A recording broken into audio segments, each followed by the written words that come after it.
Magandang araw sa atin mga kalingap, VNC may pinagseselosan.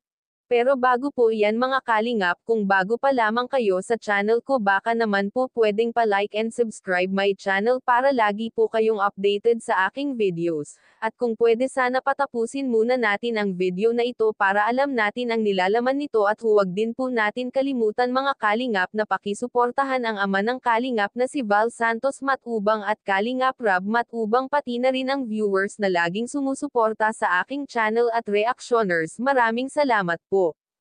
Mga kalingap, VNC at Kuya Eds parehong inamin na ang tunay nilang nararamdaman sa bawat isa.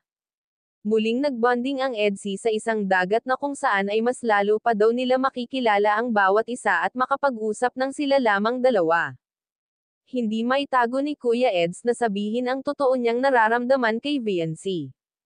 Pero si VNC ay halos hindi ito makatingin ng diretso kay Kuya Eds dahil naiilang pa pala ito. Kaya sinaban ito ni Kuya Eds na huwag na itong mahiya at masanay na siya sa kakulaitan ni Kuya Eds. May pagkamahiyain pa rin ng kunti si VNC, sinabihan ito ni VNCC.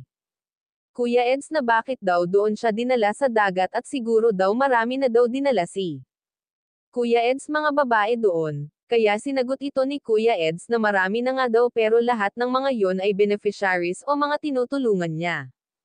Aba may pinagseselosan pala ito si VNC. Nagpapasalamat din ito si Kuya Eds kay VNC dahil pinagbigyan niya ito na makabonding ulit para mas nakilala nila ang bawat isa.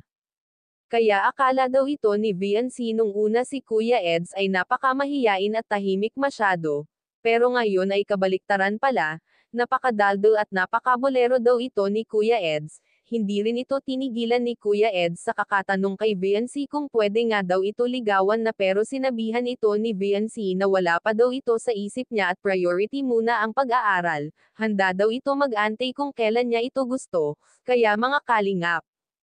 Hanggang dito na lamang po ang update natin para kay EDSI. Maraming salamat po.